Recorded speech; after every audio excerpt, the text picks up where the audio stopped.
Got away 10. It has been 2 months from the time we had the Siavanga trip. I am a permanent employee now after signing my contract since I have worked for 3 months. The last few weeks have been the busiest of my time here and I haven't even had the time to think of anything else. I have kept a professional relationship with both my bosses, though there is still a part in the pits of my stomach that wonders what would have happened had Mr. Austin and I acted upon the feelings that were developing. Judy walks into the office. I have about 30 minutes before I can knock off and I know that both Mr. Austin and Mr. Sam are in their offices working. "Prepare me some coffee," she says and walks past me even before I can respond. This is not the first time she is behaving like this. There have been cases where she has come with her friends and asked me to serve them. Well, I could have said no, but I am yet to talk to my bosses because there has been no clear definition of whether she is my boss or not. I heat up some water in a kettle, then on a tray add a cup, sugar, coffee and sown milk, then carry that in one hand and in another the kettle. I put the kettle down and knock on the door to Mr. Sam's office. Where there is response, I open the door, get the kettle from the ground and walk in. "Your coffee, ma'am," I say, putting everything on the table. I see the shock on Sam's face, but he doesn't say anything. I make sure to leave as quickly as I came in because I don't want any problems. I do a bit of some work just before calling it a day. Chanda promised to pick me up because we have a date night today, but I am disappointed when she sends a message asking me to meet her at the club because when she got home Gilbert picked her up and they can't come over to my place of work.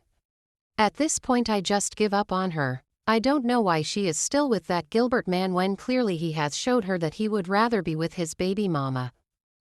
Someone looks upset, Mr. Austin says. I didn't even hear him walk in. I frown, clearly showing that I am upset. My sister was supposed to pick me up and she just texted saying she can't make it for some reason that doesn't hold water. He laughs. I know it sounds funny, but not when you are in my shoes. This evening was supposed to be our night out. Now I am wondering why her boyfriend has decided to tag along. "So you will be a third wheel." "More like it," I say, frustrated. "If it's okay with you, I can be your date." I eye him. "Well, unless you want to be the third wheel like you have mentioned."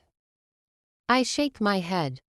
"Good. I will drop you home so that you freshen up and I can do the same at my place, then I will come pick you up later." "What do you mean your place? You do know I don't live at the office, right? I thought you and Mr. Sam having bedrooms there." He laughs even before I can finish the sentence. "No, we don't live there." "Wow," I respond, realizing that for the past 3 months that is what I thought.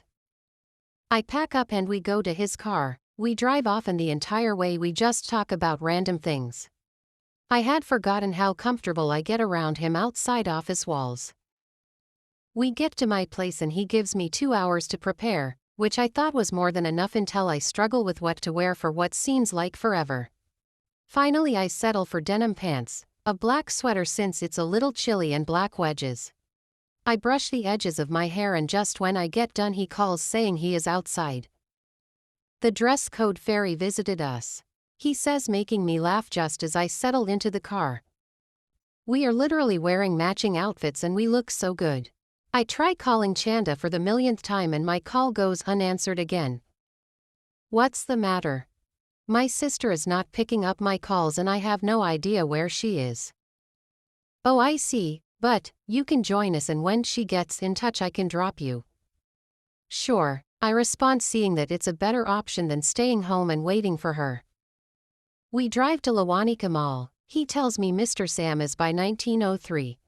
I was praying inwardly that he wasn't the one we were chilling with because that man is so uptight. We get there and I see the shock on his face. He is with Judy and she has another friend. I am pretty sure they brought the other lady for Mr. Austin because the ladies don't look pleased. "Austin, you didn't mention that you were bringing a date," Judy says. "I didn't know I was supposed to report to you." I want to laugh but I hold it. The other lady looks out of place when we settle down. I am seated next to Mr. Austin, Judy, Mr. Sam and a lady alone. There is a bottle of Jack Daniels on the table, with ice and some ginger ale. Mr. Austin pours himself a beer and calls for a waiter. You want something else? Judy asks in irritation. I don't take alcohol. Wee Way starts to play and Mr. Austin looks at me. Want to dance? I ask him and the wide smile on his face tells me everything. We stand and get right into it. I had no idea this man could dance. When that song finishes, the DJ plays a famous Burna Boy song and again we dance our hearts out. To be honest, it looks like we are the only ones on the table having fun. When it finishes we settle down and by this time my mocktail has been brought. The ladies keep telling stories to keep the place alive. It looks like the four know each other from way back and I am the outsider, but Mr. Austin tries as much as possible to engage me and I comment here and there.